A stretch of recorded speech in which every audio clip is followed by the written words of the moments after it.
السلام علیکم. که تاسو انګلیسي یا جرمني ژبې زده کوئ نو حتما له دغه نومونو سره مخ شوي یئ. A1 A2 B1 B2 C1 C2. اوس دا دي چې شي څومره وخت کې دا هره کچه زده کیږي، کوم شیان باید د ما زده یې چې یوې خاصې کچې ته ورسېږم، یا د جرمني ژبې کومه کچه پورې باید ووایم تر څو زه د اوسبیلډونګ ویزا ترلاسه کړم یا دایمي اقامت ترلاسه کړم یا د تحصیل لپاره کوم پوهنتون یا سکالرشپ ته اپلای وکړم. د ټولو خبرو باندې په دې ویډیو کې غږیږو، خو لومړی ځان په دې پوه کړئ چې دا کچې دي چې شي. که تاسو نه یو څوک پوښتنه وکړي چې انګلیسي ژبه دې څومره زده ده یا جرمني ژبه دې څومره زده ده، تاسو به څه ورته وایئ؟ چې 1 متر مې زده ده یا 1 کیلو مې زده ده یا 1 خروار مې زده ده؟ معلومدار ده داسې ځواب نه ورکوئ. د یو دقیق ځواب لپاره تاسو د CEFR له معیار نه کار اخلئ. CEFR په انګلیسي کې کیږي Common European Framework for Reference. جرمني کې بیا ورته وایي GER Gemeinsame Europäische Referenzrahmen. دا یو معیار ده چې د اروپا شورا د ژبې د کچې د مهارت معلومولو لپاره راویستلی ده. په 6 کچو یا لیولو کې دا راجوړ کړی ده. د دې معیار په اساس باندې که تاسو کولی شئ یوازې په انګلیسي کې یا په جرمني ژبه کې ځان معرفي کړئ، یو بل څوک معرفي کړئ، یو جوړ پوښتنه وکړئ شئ، یعنی تاسو د A1 په کچه کې یئ. که چیرې لږ نور هم ستاسو مهارت لوړ وي، یعنی ښار بازار کې خرید او خپل ستونزه حل کولی شئ، یعنی تاسو بیا د A2 په کچه کې یئ. که لا ورپسې ښه اوسئ، یعنی یو ایمیل، یو متن لیکلی شئ، یو میسیج ویلی شئ، لوحې او خپل ژوند چلولی شئ په انګلیسي ژبه یا په جرمني ژبه، نو بیا تاسو د B1 په کچه کې یاستئ. که چیرې حاکم یې په خپله ژبه باندې او خپله ستونزه بالکل حل کولی شئ، نو بیا د B2 په کچه کې یئ.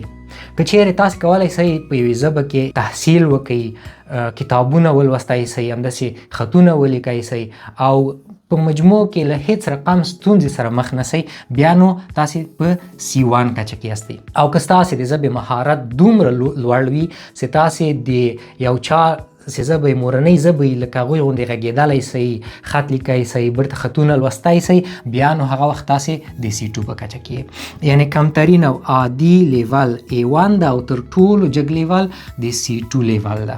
اوس دا معیار خو د اروپایي شورا برابر کړی ده، خو بیا په هره ژبه کې دولتي یا هم شخصي انسټیټیوټونه ستاسې په هغې کې د هغې ژبې ګرامر او لغتونه او دا ټول راټول کړي دي او د هرې کچې لپاره یې مشخص کړي دي. په جرمني ژبه کې دغه انسټیټیوټ ته وایي انسټیټیوټ، دا تر ټولو مشهور ده او د انسټیټیوټ د جرمني ژبې لغتونه ټول په کټګورۍ باندې تقسیم کړي دي چې د A1 په کچه کې کوم لغتونه او کوم ګرامرونه دي، د A2 په کچه کې کوم دي، همداسې د B1 B2 C1 او C2 تر کچې پورې. اوس راځو په دې باندې خبرې کوو چې دغه هره کچه موږ لپاره کوم فرصتونه برابرولی شي، خاص د جرمني ژبې کې. دا هره کچه تاسو ته کوم فرصتونه برابروي.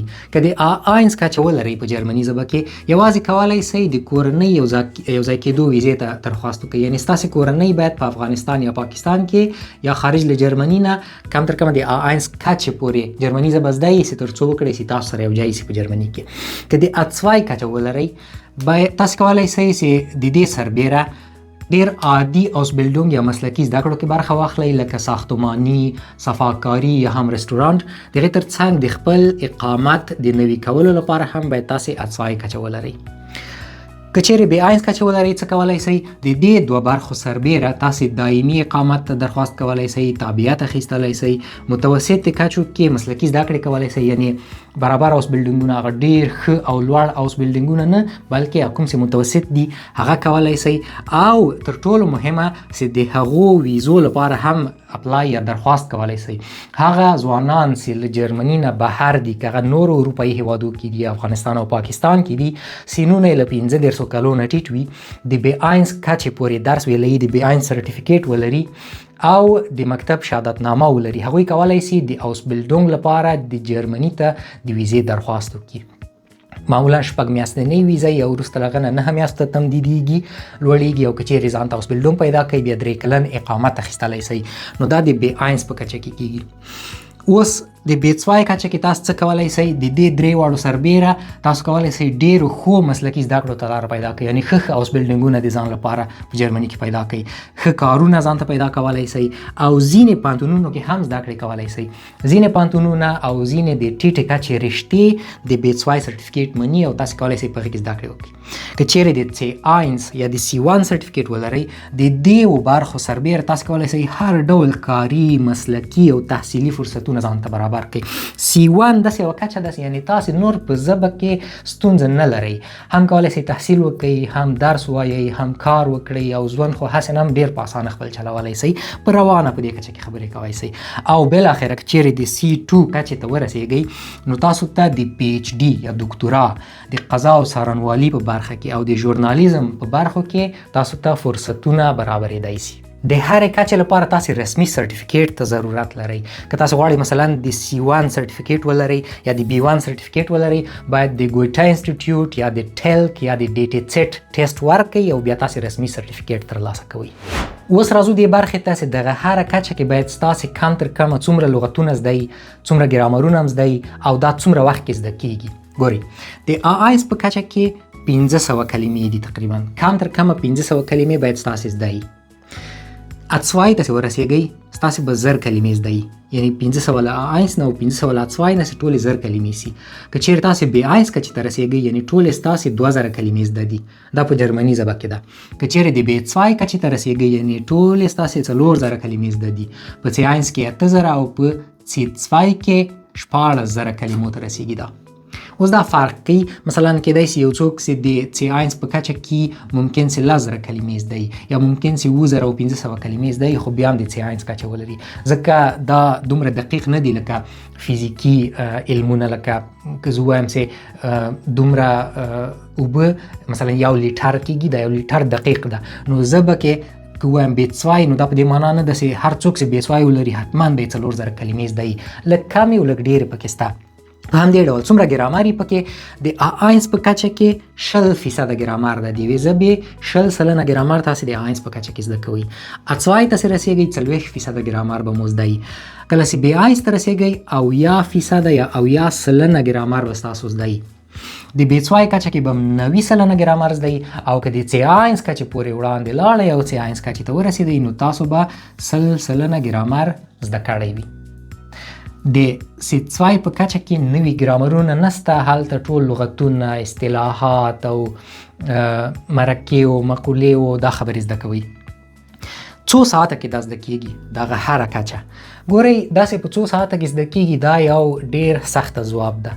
بعضې خلک دي چې د ژبې زده کولو استعداد یې ښه ده، بعضې خلک دي چې ډېرې ژبې زده کړي دي، یو نوې ژبه زر زده کولی شي، ځینې خلک یې نسي کولی. نو د هر چا لپاره کم و زیات توپیر لري.